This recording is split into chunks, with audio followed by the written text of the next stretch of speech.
Most brand side sponsorship teams are not short on intent. They can usually list what they're trying to do: increase awareness, strengthen brand affinity, build customer relationships, support community objectives, engage employees. The problem is not ambition. The problem is translating that ambition into objectives that are specific enough to guide decisions, evaluate performance, and support future investment discussions. That is where sponsorship objectives often start to lose their precision. Part of the challenge is that sponsorship operates at more than one level. At a strategic level, most brand owners have clear business objectives. You might be trying to increase consideration in a priority segment. You might be looking to strengthen brand perceptions in a specific geography, for example, or improve customer relationships, support retailer engagement, enhance employee relationships and experience. Those objectives usually exist before any specific property ever enters the conversation. Property objectives are different. They define what the brand owner expects a specific sponsorship to contribute to those broader business goals. That distinction, it matters. A strategic objective might be to improve brand consideration among a specific audience. The property objective is how that particular sponsorship is expected to contribute to that outcome. The two are connected, but they are not the same thing. And a lot of the trouble shows up in the transition from one to the other. The sequence might seem very familiar. A property opportunity surfaces through an inbound pitch, an existing relationship, a competitive trigger, or a perceived strategic opportunity. Internal to conversation start, you talk about audience, rights, fit, timing, activation potential, budget.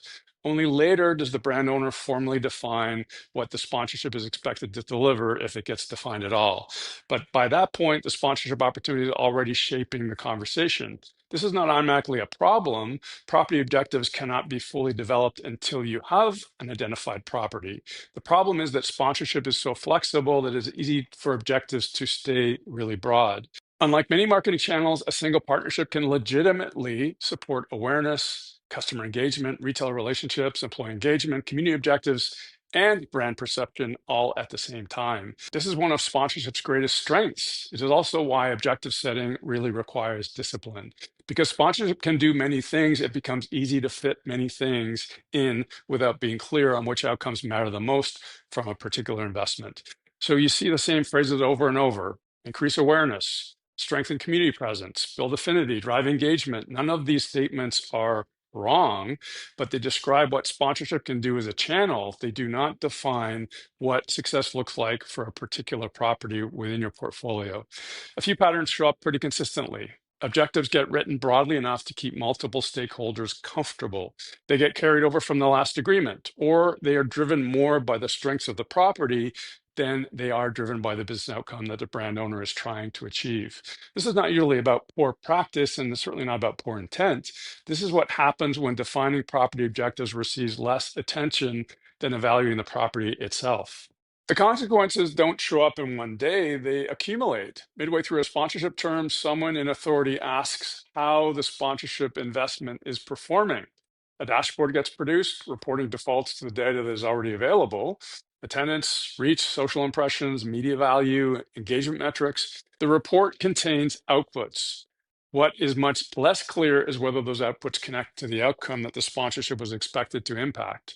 At renewal, the challenge gets larger. You're being asked to make another sponsorship decision, often at a higher rights fee, without a clearly defined basis for evaluating what the previous term actually delivered. The discussion shifts towards momentum, relationships, category presence, and the cost of exiting. Those factors may be relevant, they are not substitutes for performance. When that happens once, you have a negotiation problem. When it happens repeatedly, you have a governance problem. That is usually the moment where people jump straight to measurement frameworks. Those matter, but they are not the starting point. A measurable objective is not primarily a measurement exercise, it is a definition exercise. The question is not how will we measure this, that isn't all that difficult. The question is, what exactly are we trying to achieve? A measurable objective requires a clearly defined outcome. It requires a way of determining whether progress has actually occurred. And it requires agreement on what evidence you will ultimately use to assess success. The specifics will vary by organization, by category, by market, and by objective. The test is simple. Is success defined clearly enough that two reasonable people could look at the same evidence and arrive at the same conclusion? That is the standard. If success can only be described in general terms, evaluation becomes subjective. If what success looks like is clearly articulated, evaluation becomes much more straightforward. Measurement does not create clarity, clarity makes measurement possible. A sponsorship objective that cannot be measured is not really an objective, it's an intention. Intentions are useful, but they are not a basis for governance. For brand owners, the most important conversation in sponsorship often happens well before activation begins. What is the investment expected to contribute, and how will we know if it did? Organizations that answer those questions clearly tend to make better sponsorship decisions. Those that cannot answer those questions clearly tend to spend the rest of the term trying to define success after the fact. And you see the difference in every renewal discussion. If you're a brand owner and are looking to find sponsorship objectives better, we can help with that. Let's connect.